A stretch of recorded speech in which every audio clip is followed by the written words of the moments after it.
Hello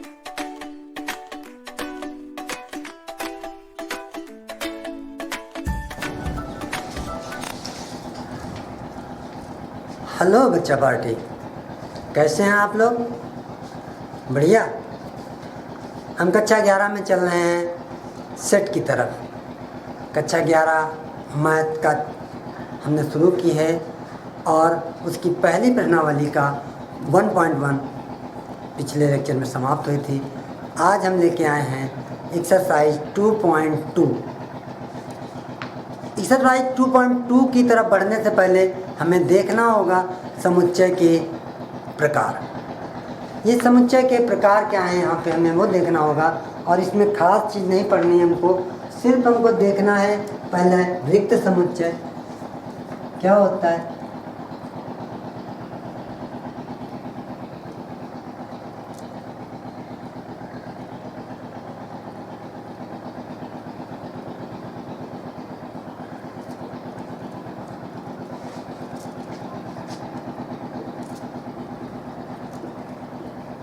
रिक्त समुच्चय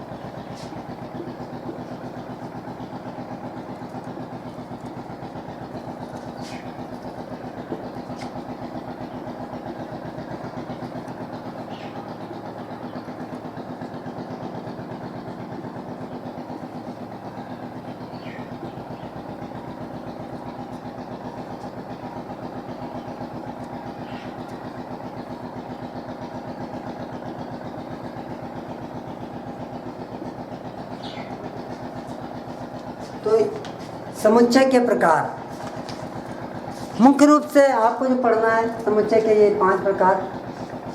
रिक्त समुच्चय, ऐसा समुच्चय जिसमें कोई अवयव न हो। क्या हो? जिसमें कोई अवयव न हो, रिक्त समुच्चय। खाली कोई अवयव नहीं, ये है रिक्त समुच्चय, और इसे हम करते हैं फाई से डिनोट। रिक्त समुच्चय को फाई से डिनोट करते हैं। एक और ख़ास बात, इसको हम रिक्त समुच्चय को ये नहीं लिखते, अगर ये लिखेंगे तो ये गलत हो जाएगा। रिक्त समुच्चय यानी खाली कोष्ठक बनाएंगे या खाली फाई लिखेंगे, कोष्ठक के अंदर फाई नहीं लिखेंगे, तब ये रिक्त समुच्चय नहीं रहता। क्यों नहीं रहता? फाई को ही हम रिक्त समुच्चय बताते हैं। और अगर एक खाली डब्बे में दूसरा खाली डब्बा रख दिया जाए तो क्या पहले वाला डिब्बा खाली होगा? नहीं होगा ना। तो केवल रिक्त समुच्चय को या तो ऐसे डिनोट करते हैं या इस प्रकार से। फिर है परिमित समुच्चय, ऐसा समुच्चय जिसके अवयवों की संख्या को गिना जा सके। जिसके अवयव गिने जा सकें, ऐसा समुच्चय परिमित समुच्चय कहलाता है। फॉर एग्जाम्पल, आपके कक्षा के सभी विद्यार्थियों का समुच्चय, आपके कक्षा के सभी विद्यार्थियों का समुच्चय परिमित समुच्चय। अपरिमित समुच्चय, ऐसा समुच्चय जिसके अवयवों की संख्या को गिना ना जा सके, अवयवों को गिना ना जा सके, ऐसा समुच्चय अपरिमित समुच्चय होता है। जैसे सभी पूर्णांकों का समुच्चय अपरिमित समुच्चय। कहेंगे आप परिमित है, कहाँ से परिमित है? कोई सीमा नहीं कि अंतिम कौन सा है या पहले वाला कौन सा है। समान समुच्चय, जिन दो समुच्चयों में, जब किन्हीं दो समुच्चयों में उनके सभी अवयव समान हों तो ऐसे समुच्चयों को समान समुच्चय कहते हैं। जैसे ए बराबर ए बी ए डी और बी बराबर ए बी डी। तो क्रम महत्व नहीं रखता, इसमें भी बी ए डी, इसमें भी बी ए डी। दोनों में अवयव समान है, यानी सेम है, समान है, तो ऐसे समुच्चय क्या कहलाते हैं? समान समुच्चय कहलाते हैं। और ये है सम समुच्चय। सम समुच्चय ऐसा समुच्चय जिसमें जिन दो समुच्चयों में अवयवों की संख्या समान हो। इसमें क्या था, अवयव समान थे, इसमें अवयवों की संख्या समान हो तो सम समुच्चय कहलाते हैं। जैसे ए बराबर 1 2 3 और बी बराबर ए बी बी, इसमें भी 3 अवयव, इसमें भी 3 अवयव, इसलिए ये है सम समुच्चय। तो समुच्चय के प्रकार में हमने पढ़ा। समुच्चय तो आप पहले पढ़ चुके हैं। क्या, वेल डिफाइंड कलेक्शन। जब किन्हीं वस्तुओं का संग्रह सुपरिभाषित और स्पष्ट रूप से उसकी व्याख्या की जा सके, ऐसे संग्रह को हम समुच्चय कहते हैं। सुपरिभाषित व सुस्पष्ट सुपरिभाषित वस्तुओं के संग्रह को हम समुच्चय कहते हैं। अब समुच्चय के प्रकार, समुच्चय को व्यक्त कैसे करते हैं वो पिछले लेक्चर में पढ़ा। कैसे, मंझले कोष्ठक के अंदर, इसके अंदर होते हैं उनको क्या कहते हैं, इसके अंदर जो होते हैं उनको अवयव कहते हैं। अवयव को किससे डिनोट करते हैं, ये सिंबल है अवयव का।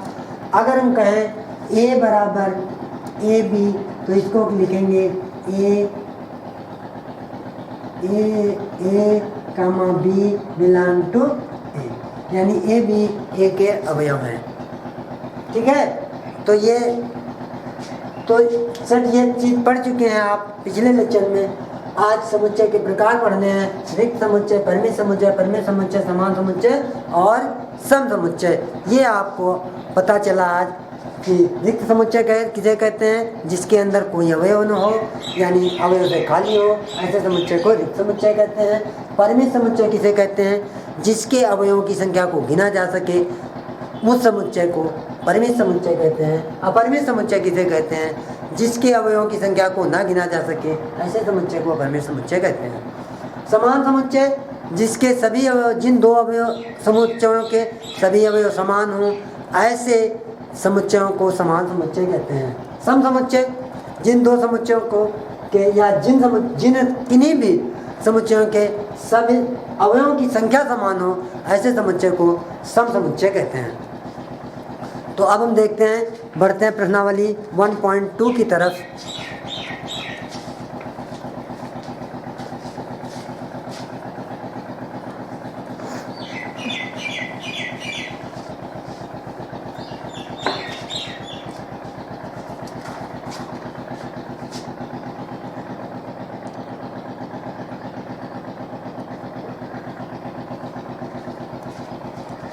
तो एक्सरसाइज 1.2 का पहला क्वेश्चन है, निम्नलिखित में से कौन से रिक्त समुच्चय के उदाहरण हैं। 2 से भाज्य विषम प्राकृत संख्याओं का समुच्चय। 2 से विभाजित होने वाले और विषम, 2 से विभाजित भी हो और विषम। हमें पता है कि 2 से विभाजित होने विषम संख्या कोई भी 2 से विभाजित नहीं होती है, इसलिए ये रिक्त समुच्चय होगा। राइट, समझ में आया। कह रहा है कि 2 से भाज्य, 2 से विभाजित और 2 से विभाजित भी हो और विषम हो। 2 से विभाजित विषम प्राकृत संख्या। तो 2 से विभाजित होने वाली कोई भी प्राकृतिक विषम प्राकृतिक संख्या 2 से विभाजित नहीं होती है, इसलिए ये कैसा समुच्चय है, रिक्त समुच्चय। और रिक्त समुच्चय कैसे व्यक्त करते हैं, या तो इस प्रकार व्यक्त करते हैं या केवल पाई लिखते हैं, तो ये रिक्त समुच्चय है। सम अभाज्य संख्याओं का समुच्चय। सम अभाज्य संख्याएं कौन सी हैं, सम अभाज्य संख्याएं हैं केवल 2। तो ये समभाज्य संख्या 2 है, तो ये रिक्त समुच्चय नहीं है। ये कैसा समुच्चय है, इसका एक ही अवयव है, इसलिए इसको एकल समुच्चय भी बोलते हैं। परिमित समुच्चय के अंदर आता है एकल समुच्चय। अब तीसरा है यक्ष। एक प्राकृत संख्या है, x छोटा है 5 से और साथ ही x बड़ा है 7 से। अब बताइए 5 से छोटा x छोटा हो 5 से और क्या हो बड़ा हो 7 से। क्या ऐसा संभव है? ऐसा संभव नहीं है, इसलिए ये रिक्त समुच्चय है। और रिक्त समुच्चय को हम फाई से डिनोट करते हैं। y सच दैट y किन्हीं दो समांतर रेखाओं का उभयनिष्ठ बिंदु।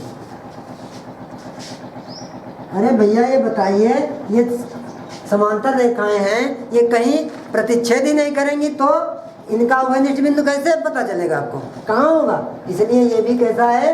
क्या है ये? रिक्त समुच्चय।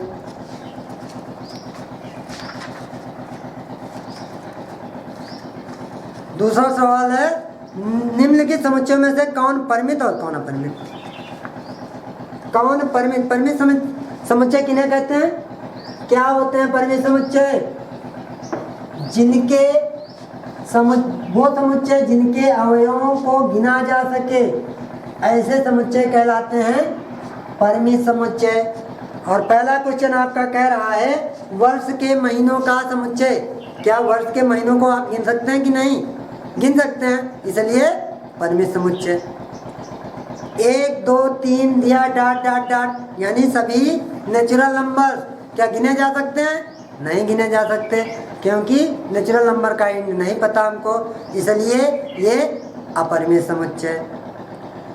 1 2 3 फिर 99 100, यानी 100 तक की संख्याएं आप गिन सकते हैं, इनको परिमित समुच्चय है।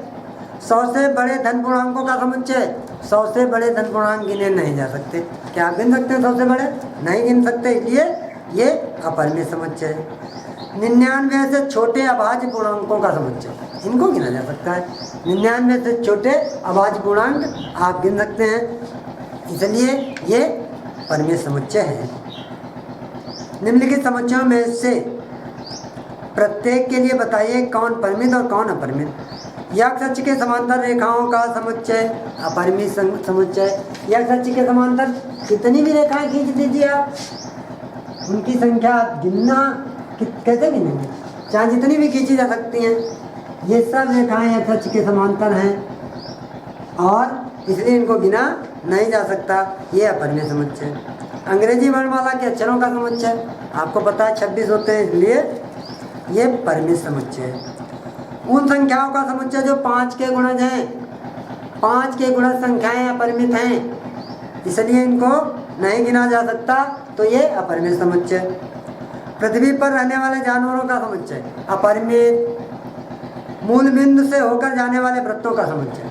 मूल बिंदु से होकर जाने वाले वृत्त बहुत से हो सकते हैं। मूल बिंदु से को केंद्र मानकर खींचे जाने वाले वृत्त भी बहुत से हो सकते हैं और मूल बिंदु से होकर जाने वाले वृत्त भी बहुत से हो सकते हैं, इसलिए ये भी अपरिमित समुच्चय है।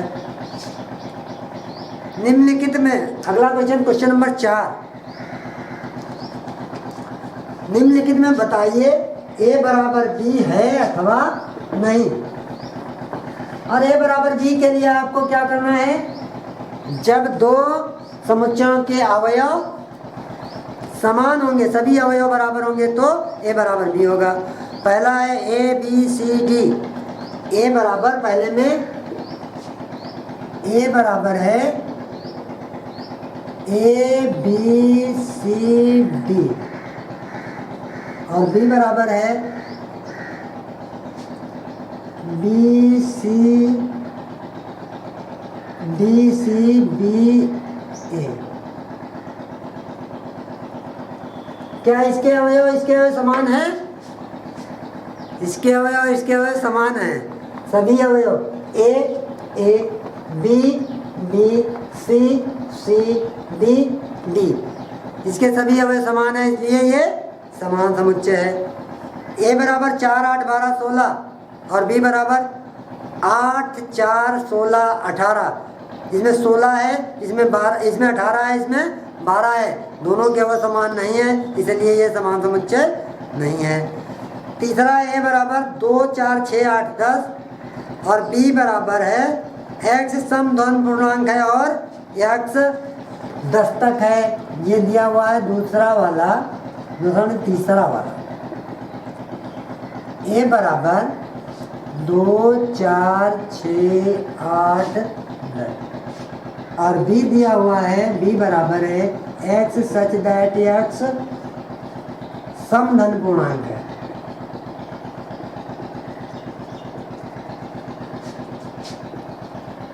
समधन पूर्णांक है और x 10 तक है, यानी समधन पूर्णांक होते हैं 2 4 6 8 10 और 10 तक ही है, यही है 2 4 6 8 10। इसको भी हम अगर रोस्टर में से लिखेंगे तो यही लिखेंगे, इसलिए ये समान है, ये भी समान और ये भी समान। सॉरी, क्या निम्नलिखित समुच्चय युग्म समान है? कारण सही बताओ। तो a बराबर 2 3, पांचवा क्वेश्चन है आपका, a बराबर 2 3 और b बराबर है x सच दैट x समीकरण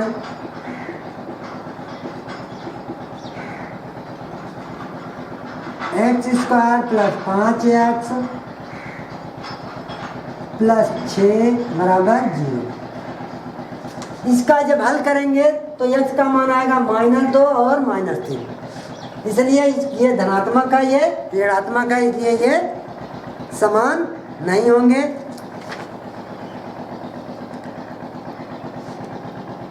दूसरा है a बराबर x सच दैट x फलों का एक अक्षर है और b y such that y सद वोल्फ का एक अक्षर है।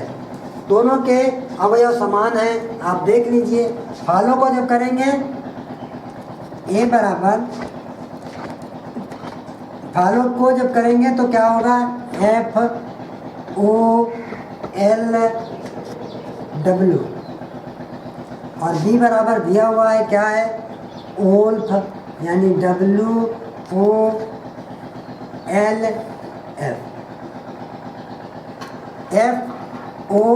FOLF, अतः ये समान समुच्चय हैं। नीचे दिए हुए समुच्चयों के से समान समुच्चयों का चयन कीजिए। ए में है 2 4 8 12, बी में 1 2 3 4, सी में 4 8 12 14, डी में 3 1 4 2 और ई में -1 1, F A 0 0 A और G 1 -1 और H 0 1। तो इसमें एक के बराबर कोई नहीं है, B के बराबर D है, यानी B बराबर D है और E बराबर G है। इनके देखिएगा, मिलाइएगा और जो कुछ भी दिक्कत आती है वो हमसे पूछिएगा। अगर आपको वीडियो पसंद आए तो लाइक कीजिएगा, सब्सक्राइब कीजिएगा और शेयर कीजिएगा। धन्यवाद।